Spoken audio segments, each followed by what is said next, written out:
Bismillahirrahmanirrahim. Assalamualaikum warahmatullahi wabarakatuh. Alhamdulillahirabbil alamin. Salatu wassalamu ala asyrofil anbiya'i wal mursalin wa ala alihi wa sahbihi rasulillahi ajmain. Rabbi shrah li sadri wa yassir li amri wa hlul 'uqdatam min lisani yafqahu qawli. Alhamdulillah, puji syukur kita ucapkan kehadirat Allah Subhanahu wa taala. Allah yang Maha Pengasih lagi Maha Penyayang, yang Maha Rahman, yang Maha Rahim, yang tidak beranak dan tidak diperanakan, yang begitu, yang Tuhan yang Ahad, Allah yang Esa, yang tidak ada semisal atau seperti dengan Allah Subhanahu wa taala, atau Allah tidak ada seperti makhluknya. Jadi kalau di dalam Islam itu memang kalimatnya jelas, laisa kamitslihi syai'. Ya, tidak ada yang menyerupai, tidak ada sesuatu pun yang menyerupai padanya. Salawat dan salam kepada Nabi Allah Muhammad sallallahu alaihi wasallam. Allahumma shalli ala Muhammad wa ala ali Muhammad. Uswatun hasanah buat kita, contoh suri tauladan hidup buat seluruh umat manusia. Saudara sekalian, bertemu kembali kita berbincang-bincang masih seputaran tentang perbandingan agama.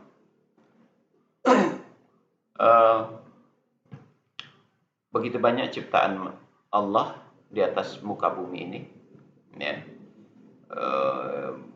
yang terbentang di luas di muka bumi ciptaan Allah ini baru hanya bumi, saudara, belum lagi yang ada di langit, ya, tata surya itu dan segala macam. Nah, dari sekian banyak ciptaannya, dalam konteks Islam tidak satupun ciptaan Allah itu seperti Allah bentuknya. Atau kalau kita balikkan, Allah itu tidak seperti makhluknya, tidak sama seperti ciptaannya, begitu ya. Jadi Allah itu begitu sempurna, begitu absolut, begitu maha segala-galanya, dan kesempurnaannya itu tidak dapat dilukiskan, gitu. Tidak dapat dilukiskan, tidak dapat digambarkan, dan tidak dapat dibentuk. Saking sempurnanya itu.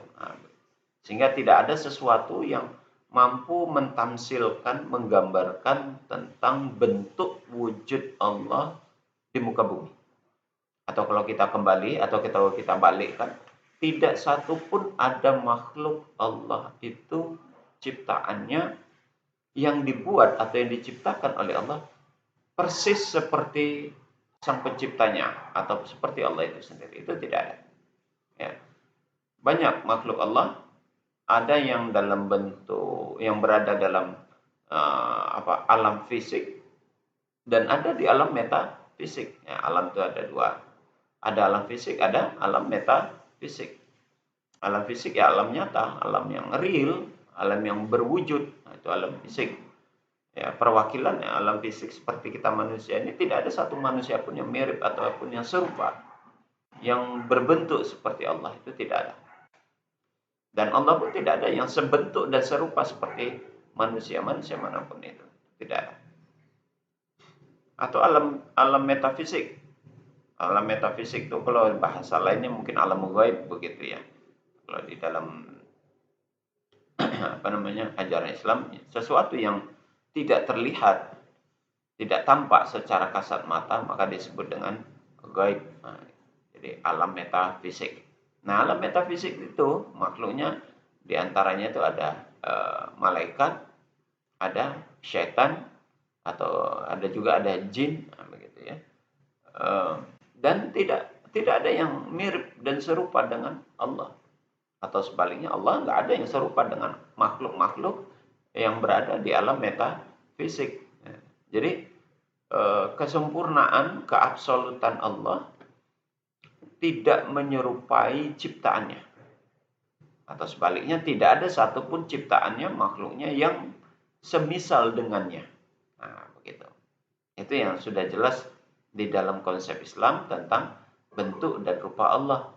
Ya, tidak ada yang menyerupainya. Makanya ayatnya adalah laisa kamitslihi syai'un.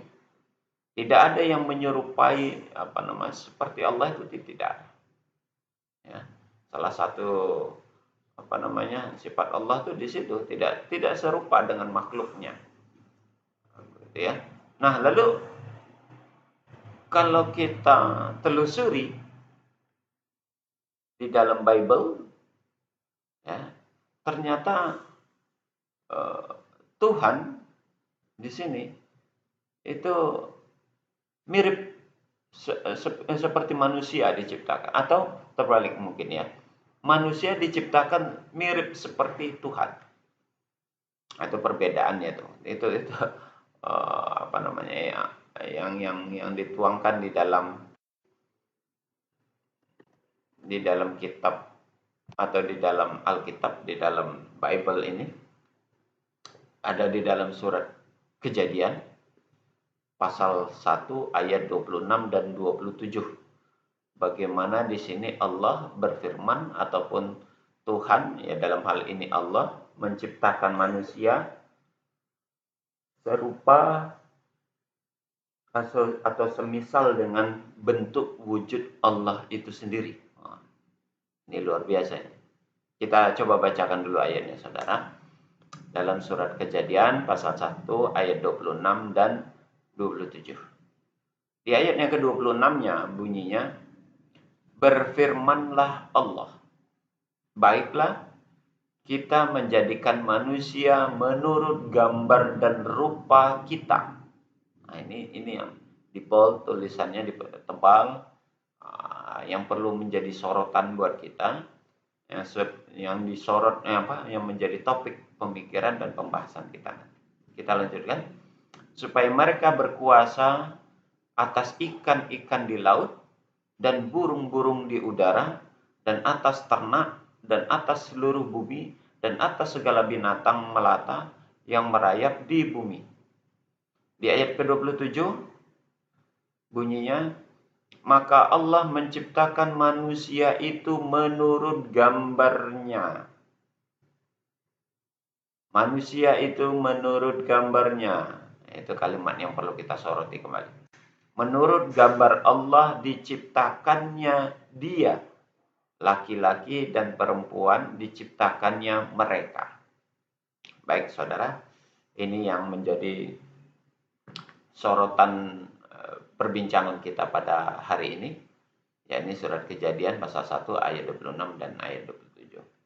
Mari sama-sama kita gunakan logika kita, menggunakan akal sehat kita di dalam mencerna, di dalam memahami surat Kejadian pasal 1 ayat 26 dan 27 ini. Jelas dan tegas kedua ayat ini menyatakan tentang penciptaan manusia secara fisik, secara bentuk, secara rupa. Di dalam dua ayat ini diumpamakan atau dimisalkan, diserupakan, apalagi bahasanya tuh. Ya mirip, bahasanya begitu. Mirip dengan Allah. Maka tumbuh pertanyaan. Apa pertanyaannya? Pertama, dalam iman Kristen, Tuhan yang mereka yakini mengandung 3 unsur. Ya, pertanyaannya saudara, dalam iman Kristen, Tuhan yang mereka yakini itu mengandung 3 unsur. Ada Tuhan Bapa, ada Anak, ada Roh Kudus. Ya, ada yang Roh Kudus. Pertanyaan pertama, kalau Allah menciptakan manusia menurut gambaran kita, ya, bahasanya tuh begitu tuh, kata Tuhan tuh kita. Artinya Tuhannya diakui itu bukan 1, tapi 3 unsur, ya, Trinitas. Maka pertanyaannya itu, gambaran yang dimaksud itu apakah menurut gambaran Allah Bapa, menurut gambaran Anak, atau menurut gambaran Roh Kudus? Atau menurut 3-tiganya? Itu pertanyaan yang pertama. Kalau bahasanya Tuhan di situ ada 3 unsur, 3 oknum, maka oknum yang mana yang mirip dengan manusia? Ya, itu pertanyaan pertama. Itu tidak logis. Ya, manusia yang mana yang mirip dengan tiga unsur ini? Atau kalau kita balik pertanyaannya, unsur yang mana dari yang tiga unsur ini yang mirip dengan manusia? Itu pertanyaan pertama. Pertanyaan yang kedua. Pertanyaan yang kedua, oke, kita ambil salah satu saja. Siapa ya? Kita ambil Yesusnya atau anaknya. Sekarang manusia di seluruh dunia ini, seluruh dunia ini manusia itu kan banyak, sangat banyak. Apalagi kalau kita urut dari manusia pertama Adam sampai hari ini lahir, yang lahir hari inilah. Pertanyaannya, dari sekian manusia yang banyak yang pernah lahir di muka bumi ini, manusia yang mana mirip dengan Tuhan tadi? Karena ayat ini menjelaskan tentang gambar. Gambar itu adalah bentuk, wujud, fisik, sesuatu yang nampak dan sesuatu yang nyata. Ya. Jangan dikira gambar yang dimaksud di sini adalah sesuatu yang tidak nampak. Gambar di sini adalah sesuatu yang terlihat. Ini kalau maknanya menjadikan manusia menurut gambar dan rupa kita. Nah, maka pertanyaan pertama tadi, dari tiga unsur itu, unsur yang mana yang mirip, yang serupa dengan manusia? Nggak jelas. Kenapa? Karena muncul pertanyaan yang kedua lagi tadi. Dari sekian manusia yang pernah Allah ciptakan di muka bumi, yang pernah terlahir ke muka bumi ini, manusia yang mana yang mirip dengan Allah itu? Bingung. Pertanyaan yang ketiga, yang berkaitan dengan bunyi ayat yang ke-27-nya. Di sana disebutkan bahwasanya maka Allah mencipta manusia itu menurut gambarnya. Oke, menurut gambarnya itu sudah kita bahas tadi.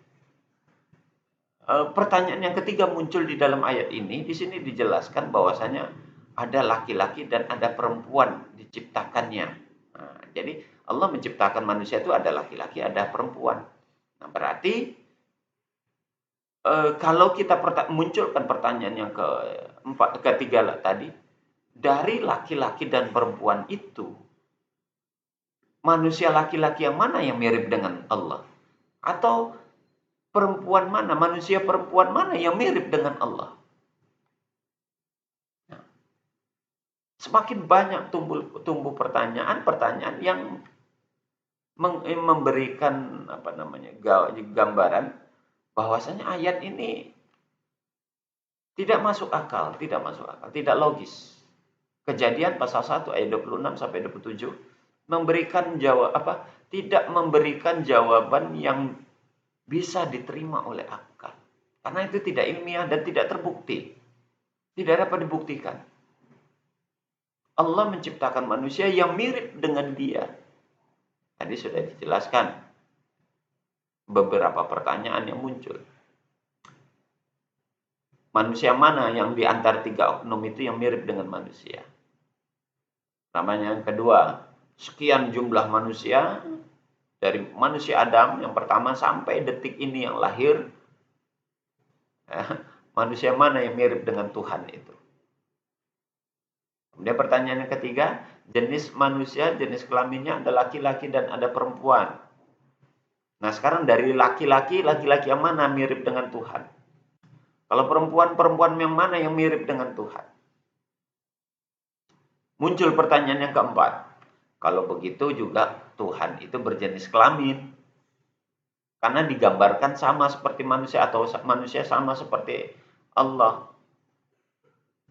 Di situ ada laki-laki dan ada perempuan. Dijelaskan kalau gambarannya sama berarti mentansilkan secara tidak langsung menggambarkan Allah juga punya jenis kelamin. Sekarang pertanyaannya berikutnya yang kelima, ya. Jenis kelamin Allah sendiri apa berarti? laki-laki atau perempuan. Nah, ini semakin tidak jelas, saudara. Terjadi begitu, apa namanya ya, dari surat Kejadian 1 pasal 26 dan 27 ini menimbulkan banyak problematika, menimbulkan banyak pertanyaan-pertanyaan, dan ini menunjukkan ayat ini tidak logis dan tidak dapat diterima secara akal sehat nih. Tidak dapat diterima secara akal sehat. Karena memang tidak bisa dibuktikan, tidak dapat dibuktikan. Coba siapa yang bisa membuktikan tentang Tuhan itu, manusia itu diciptakan dalam bentuk Tuhan yang mana dari 3 oknum itu? Tidak ada yang bisa membuktikan. Ya. Kemudian manusia mana yang mirip dengan Tuhan? Dari manusia pertama diciptakan sampai yang terakhir diciptakan, manusia mana yang mirip dengan Tuhan itu, coba? Kemudian apalagi jenis kelamin dari laki-laki dan perempuan itu yang mana yang mirip dengan Allah? Pertanyaan yang keempat, berarti Allah punya jenis kelamin. Lalu apa jenis kelaminnya, gitu loh. Jadi menimbulkan satu kesimpulan, saudara, ayat ini tidak dapat dibuktikan dan tidak dapat dipertanggungjawabkan. Ya, Kejadian pasal 1 ayat 26 dan 27, maaf kalau kasarnya itu ya, ini hoax. Ini hoax. Tidak dapat dibuktikan dan tidak dapat apa namanya ya, dinalar, diterima oleh akal, tidak dapat diterima oleh logika, tidak logis, tidak logis. Karena memang pada sampai saat ini tidak ada satupun manusia yang mirip dengan Allah. Tidak ada satupun manusia mirip dengan Allah. Atau kita balik, Allah mirip dengan siapa coba? Maka inilah judul pembicaraan kita. Sengaja saya tayangkan di akhir gitu, topik pembicaraan kita. Nih, manusia mana yang mirip dengan Tuhan? Ya, manusia mana yang mirip Tuhan? Kejadian pasal 1 ayat 26 sampai 27. Karena semua keadaan tidak sampai saat ini tidak ada manusia yang mirip dengan Tuhan. Ya, saudara. Nah, ini yang perlu kita cerna baik-baik, bahwasanya Bible sangat banyak memberikan berita, memberikan kabar, memberitakan informasi yang tidak logis, tidak diterima oleh akal, tidak dapat dibuktikan. Bagaimana mungkin ini pada akhirnya dijadikan sebagai kitab suci, rujukan, referensi, panduan hidup? Kalau isinya, kalau beritanya, kalau ceritanya, kalau informasinya itu tidak dapat terbukti dan tidak dapat diterima oleh akal dan tidak dapat diterima oleh logika. Maka ayo saudara-saudara, kita gunakan akal sehat kita untuk mengkritisi dan memaknai serta memahami isi kandungan Alkitab ini, agar tidak salah dalam mengambil mengambil pelajaran, begitulah. Maka justru karena dengan adanya ayat-ayat yang seperti ini, kita banyak sekali menimbulkan keraguan tentang kebenaran Alkitab itu sendiri. Benarkah ini firman Tuhan? Benarkah ini panduan hidup manusia? Dan benarkah ini yang akan menuntut manusia ke jalan yang lurus? Atau benarkah ini yang membimbing manusia ke dalam surga? Nah, pertanyaan-pertanyaan itu yang muncul di dalam pemikiran kita, sehingga tidak salah dalam menyikapi, memaknai, dan mengambil acuan dari Alkitab itu sendiri. Karena memang banyak ayat-ayatnya yang tidak logis, yang tidak dapat dibuktikan, serta tidak dapat diterima oleh nalar dan logika kita. Demikian saudara, perbincangan kita hari ini. Semoga ini bermanfaat, bahan perenungan buat kita semua, khususnya buat saudara-saudaraku yang beragama Kristen, yang mengimani dan meyakini ini sebagai kitab suci. Ayo sama-sama kita kritisi, kita sama-sama cerna baik-baik Logika kita tolong dipergunakan dengan baik. Benarkah ini firman Tuhan? Karena ini sulit untuk dibuktikan, khususnya Kejadian pasal 1 ayat 26 dan 27. Kembali pertanyaan yang besar, manusia mana yang mirip Tuhan saat ini? Dan manusia mana dari Adam dulu sampai manusia yang saat ini lahir yang mirip diciptakan oleh Allah seperti bentuk gambaran dia. Tidak ada sampai saat ini, tidak pernah terjadi. Demikian saudara, kita tutup dengan kafaratul majelis.